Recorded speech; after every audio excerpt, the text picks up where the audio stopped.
സംസ്ഥാനത്തെ സാമൂഹിക സുരക്ഷാ പെൻഷനുകളുടെ വിതരണം ഇന്നു മുതൽ സർക്കാർ ആരംഭിക്കുകയാണ്. 2025 മാർച്ച് മാസത്തെ പെൻഷൻ വിതരണ ഉത്തരവ് സർക്കാർ പുറത്തിറക്കിയിരുന്നു. ഇതിൻ പ്രകാരം ഇന്ന് ബുധനാഴ്ച മുതൽ പെൻഷൻ വിതരണം ആരംഭിക്കുമെന്നാണ് സർക്കാർ അറിയിച്ചിട്ടുള്ളത്. 1600 രൂപ സാമൂഹിക സുരക്ഷാ പെൻഷൻ വാങ്ങുന്നവർക്കും അതോടൊപ്പം തന്നെ ക്ഷേമനിധി ബോർഡ് പെൻഷൻ വിവിധ ക്ഷേമനിധി ബോർഡുകൾ വഴി ആനുകൂല്യം വാങ്ങുന്നവർക്കുള്ള വിതരണവും ഇന്ന് തന്നെ ആരംഭിക്കുമെന്ന രീതിയിലാണ് അറിയിപ്പ് വന്നിട്ടുള്ളത്. 1600 രൂപ നമ്മളുടെ സംസ്ഥാനത്ത് 62 ലക്ഷത്തോളം വരുന്ന വ്യക്തികൾക്കാണ് ലഭ്യമാകുന്നത്. അതുമാത്രമല്ല, കേന്ദ്ര സർക്കാരിൻ്റെ പെൻഷൻ വിതരണവും ഇതോടൊപ്പം തന്നെ നടത്തുന്നതിന് വേണ്ടി അതിൻ്റെ വിഹിതം കൂടി സംസ്ഥാന സർക്കാർ അനുവദിച്ച കേന്ദ്ര സർക്കാരിന് കൈമാറിക്കഴിഞ്ഞു. അതുകൊണ്ട് തന്നെ ഇതേ സമയത്ത് കേന്ദ്ര സർക്കാരിൻ്റെ ഉദ്യോഗസ്ഥരാണ് ആ ഒരു വിഹിതം കൂടി നമ്മുടെ അക്കൗണ്ടിലേക്ക് എത്തിക്കേണ്ടത്. അതായത് 200, 300, 500 എന്നിങ്ങനെ ആനുകൂല്യം ലഭിക്കേണ്ടവരുണ്ട്. അവർക്ക് ആ വിഹിതം കൂടി കൃത്യമായിട്ട് നൽകുന്നതിന് വേണ്ടിയുള്ള എല്ലാ ക്രമീകരണവും സർക്കാർ വരുത്തി കഴിഞ്ഞു. 8.5 ലക്ഷത്തോളം വരുന്ന ഗുണഭോക്താക്കൾക്കായിരിക്കും കേന്ദ്ര സർക്കാരിൻ്റെ ഫണ്ട് കൂടി ചേർത്ത് ലഭിക്കുന്നത്. അങ്ങനെയാണ് അവർക്ക് മൊത്തത്തിൽ 1600 ലഭിക്കുക. നമ്മളുടെ സംസ്ഥാനത്തെ 2025 മാർച്ച് മാസത്തെ പെൻഷൻ വിതരണമാണ് നടക്കുന്നത്. ഇനി അതുകൂടാതെ കുടിശ്ശിക ശേഷിക്കുന്ന പെൻഷൻ 3 ഗഡുക്കളാണ്. അത് വളരെ വൈകാതെ വിതരണം ചെയ്യുമെന്ന് സർക്കാർ മുൻപ് അറിയിച്ചിട്ടുള്ളതുമാണ്.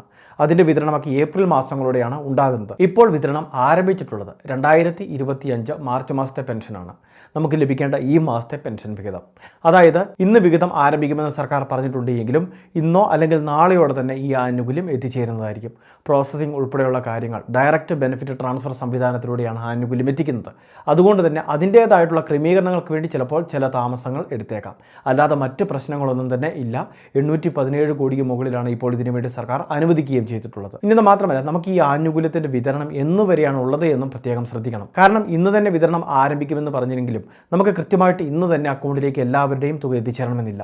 അതോടൊപ്പം തന്നെ കൈകളിൽ സഹായം സ്വീകരിക്കുന്നവരുണ്ട്. അവർക്ക് സഹകരണ സംഘങ്ങളിൽ നിന്നും ഉദ്യോഗസ്ഥർ വീടുകളിലേക്ക് എത്തിച്ചേർന്ന് ഈ തുക കൈമാറണം.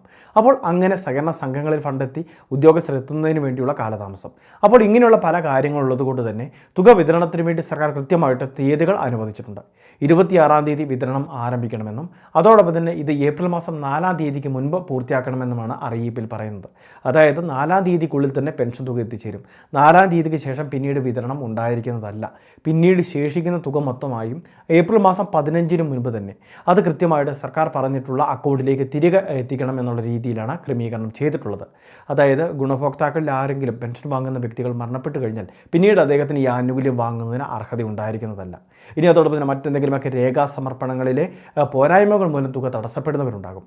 അപ്പോൾ അങ്ങനെയുള്ളവരോ അക്കൗണ്ട് താൽക്കാലികമായിട്ട് സസ്പെൻഡ് ചെയ്യപ്പെടുന്നവരോ ഇങ്ങനെയുള്ളവരുടെ എല്ലാം ആനുകൂല്യങ്ങൾ കൃത്യമായിട്ട് വിതരണം നടത്താതെ അത് പിന്നീട് സർക്കാരിലേക്ക് തിരികെ പോകുന്ന സംവിധാനങ്ങളുണ്ട്. അതുകൊണ്ടൊക്കെ തന്നെയാണ് ഏപ്രിൽ മാസം 15 എന്നൊരു തീയതി അതിനുവേണ്ടി വെച്ചിട്ടുള്ളത്. അതുകൊണ്ട് തന്നെ 26-ാം തീയതി വിതരണം ആരംഭിച്ച് 4-ാം തീയതി അവസാനിക്കുന്ന രീതിയിലാണ് ക്രമീകരണം ചെയ്തിട്ടുള്ളതെന്ന് ഗുണഭോക്താക്കൾ ശ്രദ്ധിക്കുക. ഇനി ചിലർക്ക് ഫോണിലേക്ക് ഇതിൻ്റെ അറിയിപ്പുകൾ എത്തിച്ചേരില്ല. 1600 ക്രെഡിറ്റ് ആയി എന്ന മെസ്സേജുകൾ എത്തിച്ചേരില്ല. സീറോ ബാലൻസ് അക്കൗണ്ടൊക്കെ എടുത്തിട്ടുള്ളവർക്ക് ആ രീതിയിൽ ചില പ്രശ്നങ്ങൾ നേരിടാറുണ്ട്. അതുകൊണ്ട് തന്നെ നമ്മളുടെ ബാങ്കിലെ ബാലൻസ് അറിയുന്നതിന് വേണ്ടി മിസ്ഡ് കോൾ സംവിധാനങ്ങളുണ്ട്. ആ നമ്പറിൽ കൃത്യമായിട്ട് ഒരു മിസ് കോൾ ചെയ്ത് ബാലൻസ് എത്രയാണ് എന്ന് പരിശോധിക്കുക. പിന്നീട് 1-2 ദിവസത്തിനൊക്കെ ശേഷം വീണ്ടും ബാലൻസ് പരിശോധിക്കുമ്പോൾ ഒരു 1600 രൂപയുടെ വർധനവുണ്ടെങ്കിൽ കൃത്യമായിട്ട് അതിലൂടെ നമുക്ക് പെൻഷൻ എത്തി എന്നൊക്കെ മനസ്സിലാക്കാൻ സാധിക്കും. അപ്പോൾ ഈ രീതിയിൽ കാര്യങ്ങൾ കൃത്യമായിട്ടൊന്ന് മനസ്സിലാക്കുക. ഇനി അതല്ല എങ്കിൽ സ്റ്റാറ്റസ് പരിശോധിക്കാം. സേവനയുടെ പെൻഷൻ വെബ്സൈറ്റിൽ കൃത്യമായിട്ട് തുക കൈമാറിയ വിവരങ്ങൾ അതിൽ കാണാൻ സാധിക്കുന്നതാണ്. വളരെ പ്രധാനപ്പെട്ട ഒരു ഇൻഫർമേഷനാണ് വീഡിയോ വഴി ഷെയർ ചെയ്തത്. ഇതുപോലുള്ള വിവിധ അറിയിപ്പുകൾ തുടർന്നും ലഭിക്കാൻ ചാനൽ സബ്സ്ക്രൈബ് ചെയ്യുക, ഫോളോ ചെയ്യുക.